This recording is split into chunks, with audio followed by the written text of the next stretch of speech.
For the 100 laps of this twisting, tortuous circuit, the big names of motor racing line up to take their measure for the season.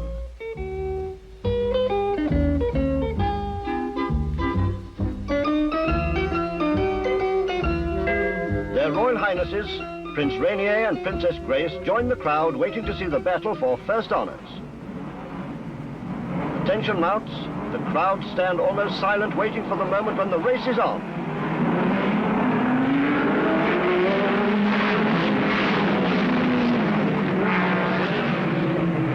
"16 hopeful starters, but only 6 to finish. First time round, Berra, Mas, Hill, plunging round the curves.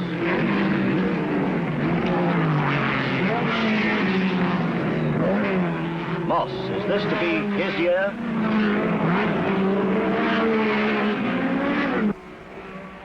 Berra's Ferrari heads Moss's Cooper.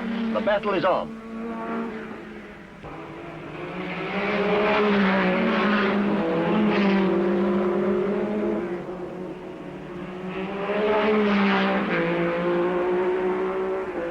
Still Berra and Moss. And Brabham in his Cooper Climax closes up, waiting, waiting, waiting.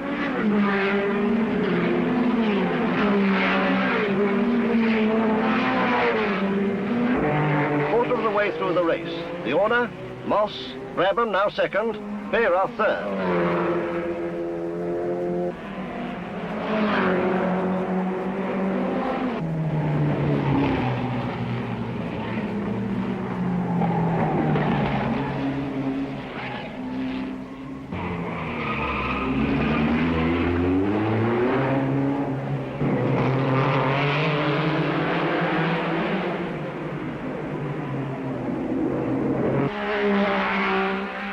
Moss still leading.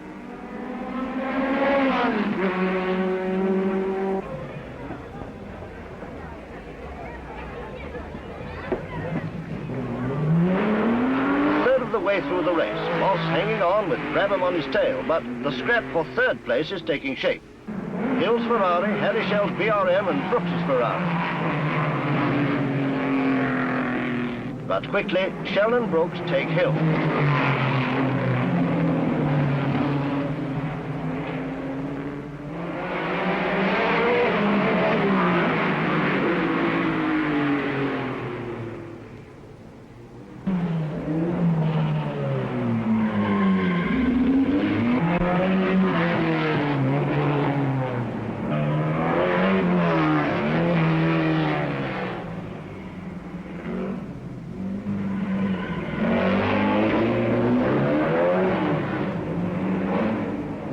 What's this? Schell's BRM slows and is out. A split radiator. Leaving Brooks in fourth place, but chased by the other BRM with Ron Flockhart at the wheel.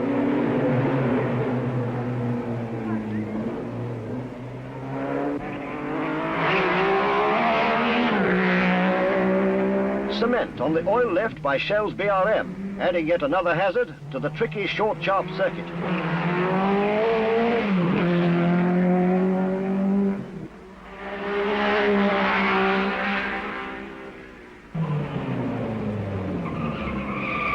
On the twists and turns of Monaco, under the spring sunshine of the Mediterranean, the duel for supremacy is fought out in grim earnest.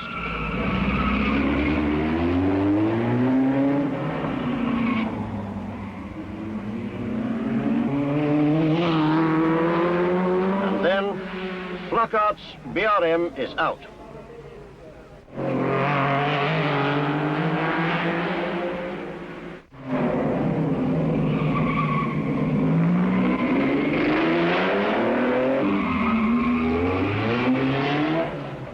Three-quarters of the way, Moss leading still with a full minute on Jack Brabham. Brooks now in third place, but a long way behind the two leaders, although gaining time every lap.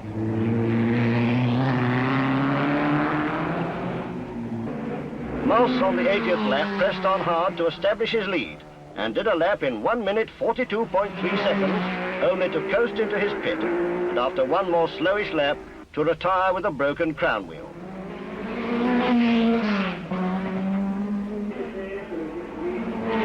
Brabham, now in the lead.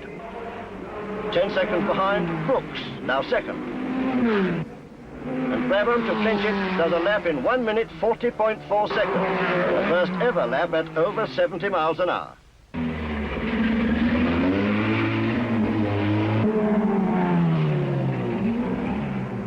Brooks struggling on, but fighting illness in the cockpit and holding his second place.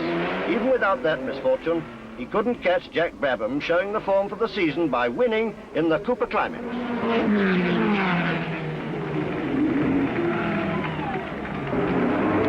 6 finishers, 4 of them Coopers equipped with Girling disc brakes.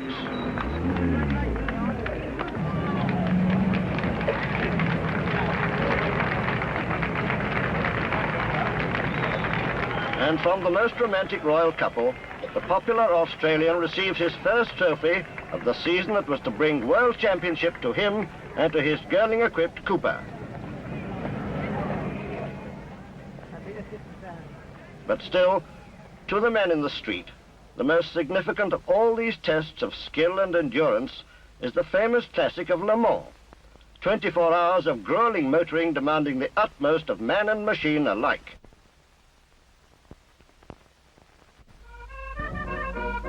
Once again, the big names assemble to do battle on what many call the greatest race of all.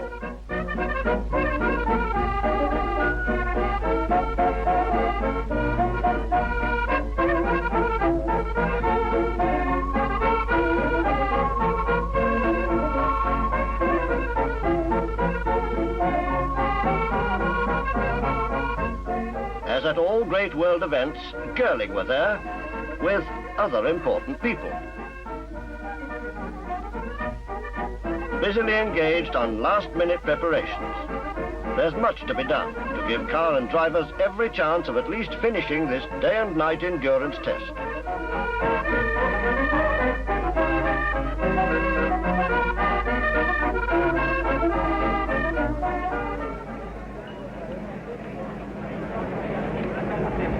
The time approaches, the crowd watch.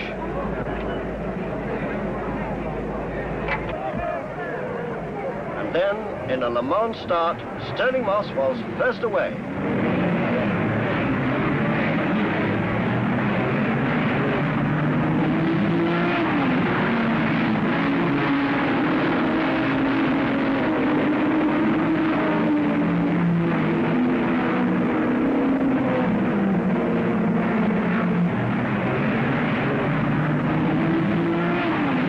First time round, he's in front in the David Brown Aston Martin. 4:05 on Saturday afternoon.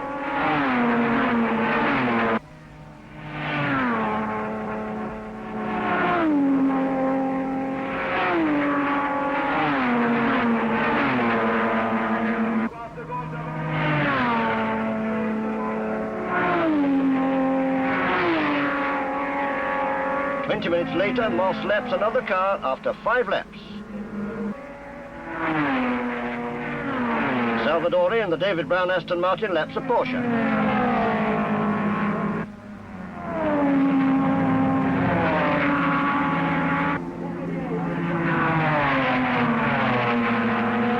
The Astons are going well. Fantino in number 6 passes the pits, and Moss in number 4 passes a Ferrari. 25 laps done now.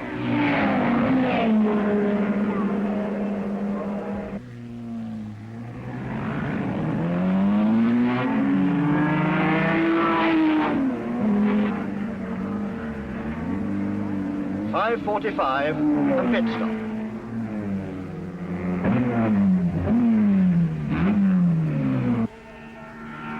This is typical of the Le Mans scene. Throughout the 24 hours, cars pull into the pits. Feverish activity as fuel is poured in. A watch kept on the time. The co-driver takes over. And the car's back in the race.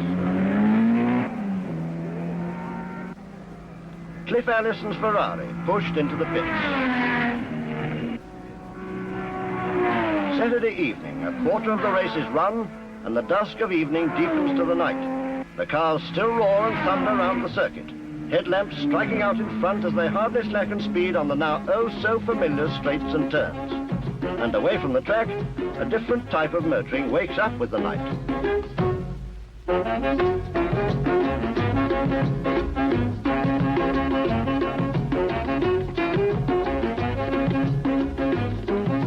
rest for those in the pits. Mechanics, timekeepers, helpers of all kinds, always on the job and watching for their man as he comes round every 5 minutes.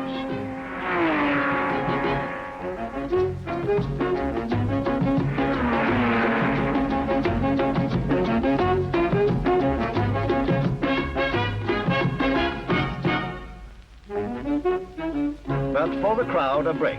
All the fun of the fair. Roundabouts, swings, bars, and other attractions.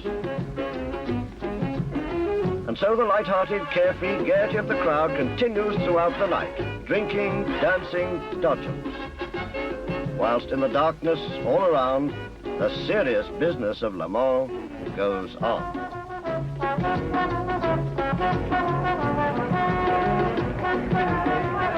And when daylight comes, the night has taken its toll.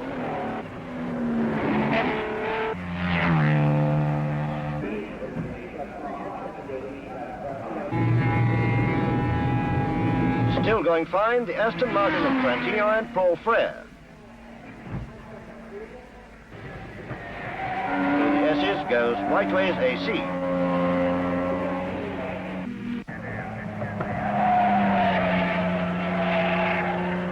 Salvadori's Aston. Lotus Elite. Salvadori at Mulsanne. Now we begin to see the pattern working out. Aston's 5 and 6, Salvadori and Trantino, have been running 5th and 6th since the halfway mark, moving to 1st and 2nd after 20 hours of grueling battle.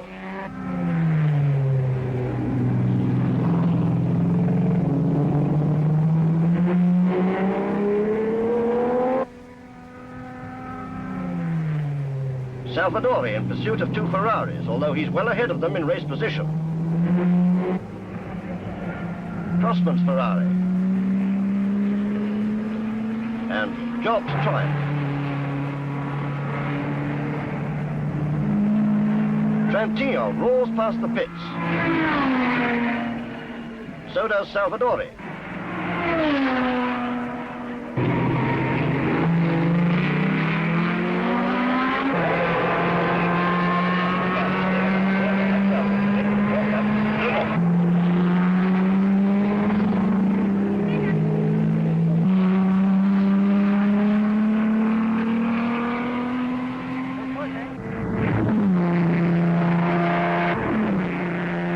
Slacking, these 2 Girling-equipped David Brown Aston Martins hold their places.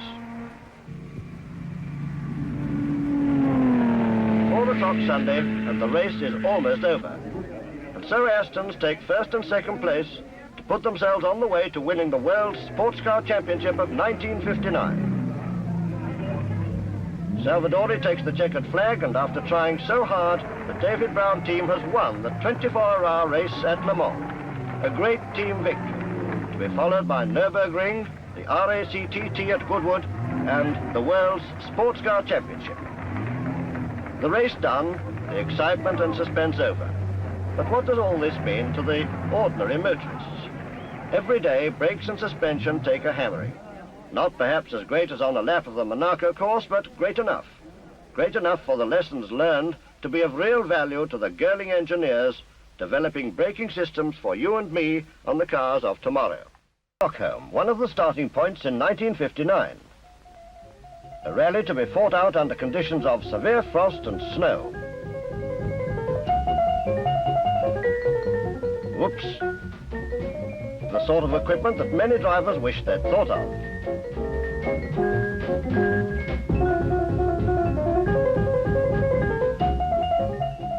Former winner Ronnie Adams, this time in a Sunbeam Rapier, struggles his way towards 5th place. The breathtaking northern scenery held little attraction for the crews.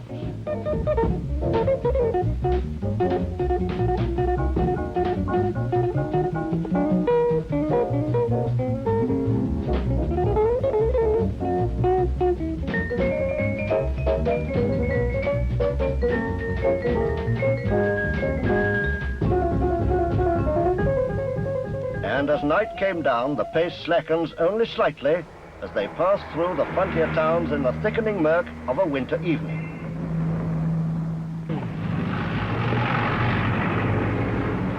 People watched and went to bed.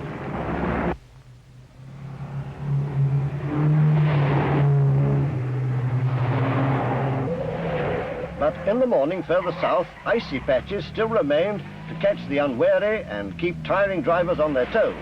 Treacherous, tricky hairpin after hairpin. As the control point came up, the heavy toll on drivers and machines had become obvious.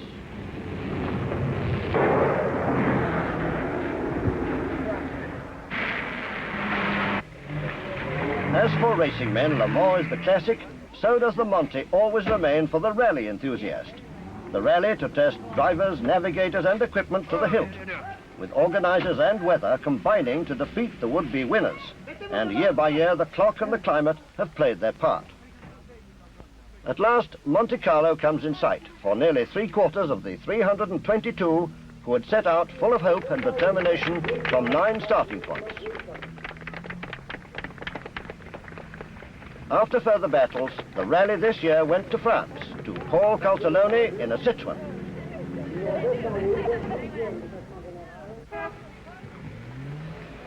And now, from one contrast to another, snow and ice to dust and heat, to Nairobi, starting point for the Coronation Safari.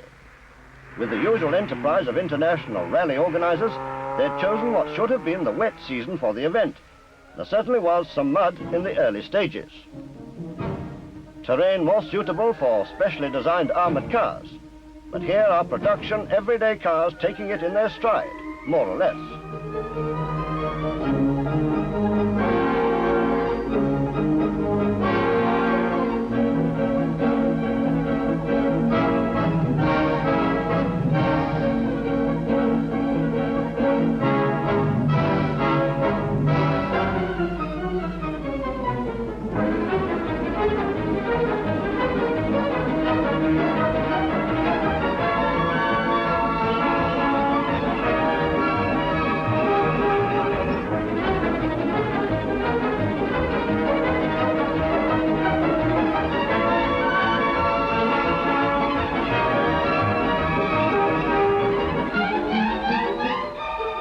Then the dust, dry, burning, choking dust.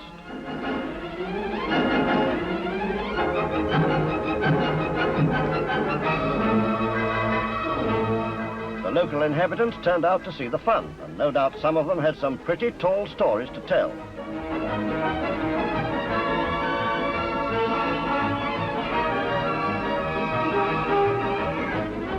Past native villages.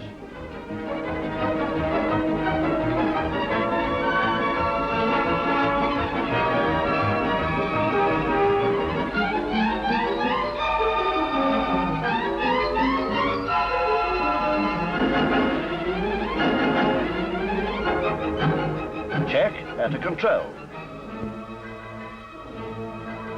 Past more curious watchers. On through the game reserves. But still, no time for monkey business. 6,000 miles in 6 days of continuous struggle with mud, heat and water. Conditions diametrically opposite to the Monte a few weeks back. But the same equipment for brakes and dampers to bring them through. And then once more back to Europe and the mountains. And another searching test of man and machine, the Alpine.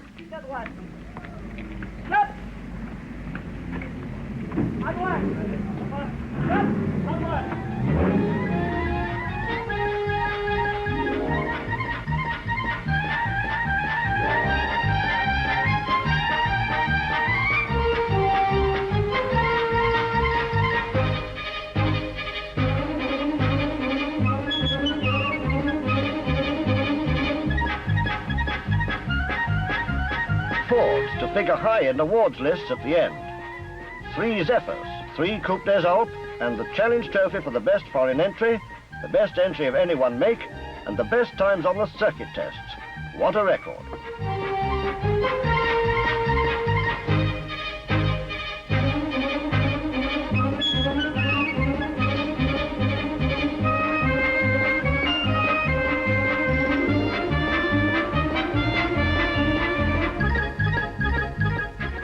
Triumph TRs, first in the over 2000cc class, first and second in the over 1600 class. And the incredible performance of the very new Triumph Herald. It won a Coupe des Alpes on its very first outing. And Fords and Triumph rely on Girling equipment.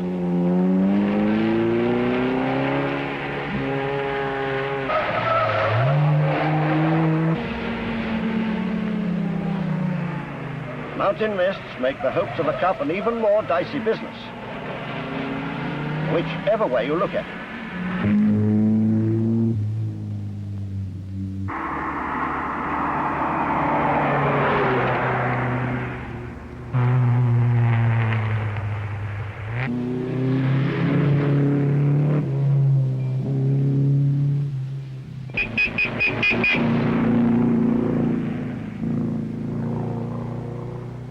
Grand Saint Bernard and a frontier to pass through. And up over the pass with the snow still banked high on the roadside.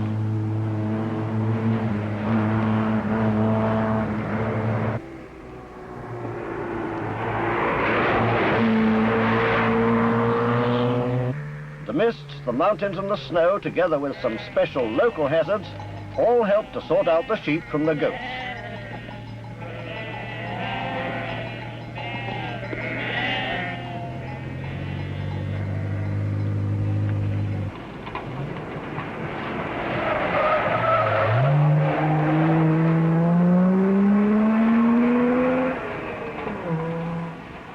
And after a look at the hard-won trophies, back now to the British Grand Prix, to Liverpool, following some of Manchester's traditional weather for the occasion.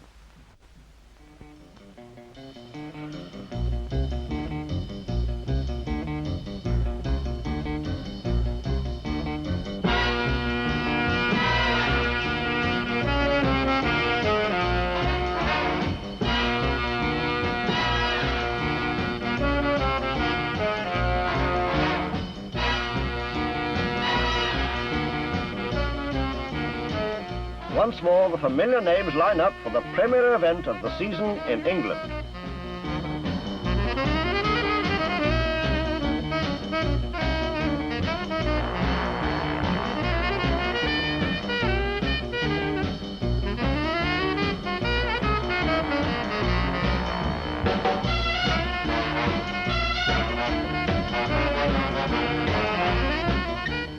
The Van Wall for its only outing of the season with Tony Brooks in control.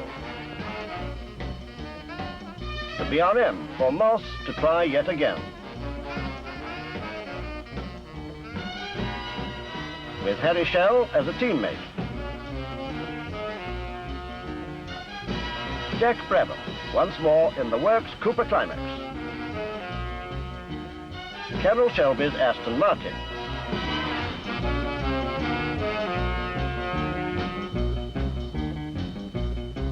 After rain for the curtain raisers, the weather cleared and the track dried for the big event of the day.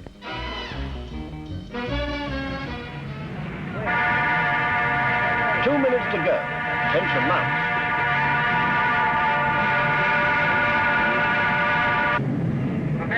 Eyes peer towards the grid. One, by the way, at number 64, Piper. They're watching the cylinder on his cluster. Two in white, up down and rough. The flag is off. The flag is off. Lap one at Tat's corner and Brabham already in the lead. Behind him, the BRMs of Schell and Bonnier, then Marston Gregory and Trantino and Coopers with Moss sixth in the third BRM.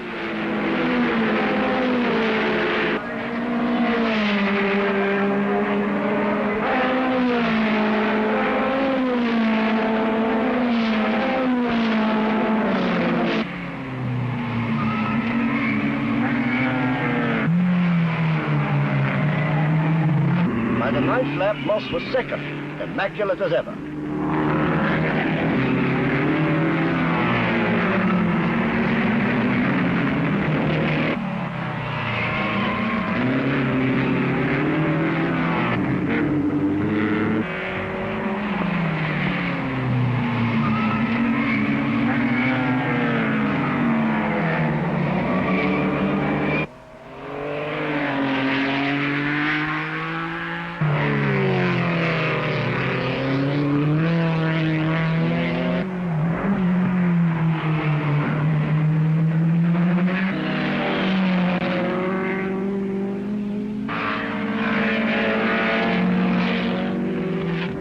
Brabham still leading, but knowing that Moss was closing up the gap. Moss breaking a lap record in his pursuit of Brabham. But later, he has to pull into his pit for a change of tyres.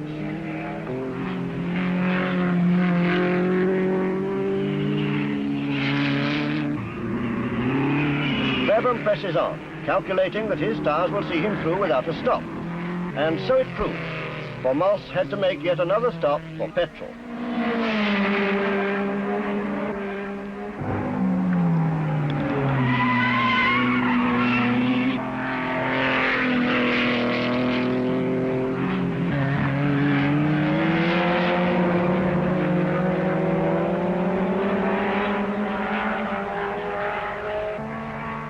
Brabham pressed most of the way, had a short breather to relax when he knew Moss had had 2 stops.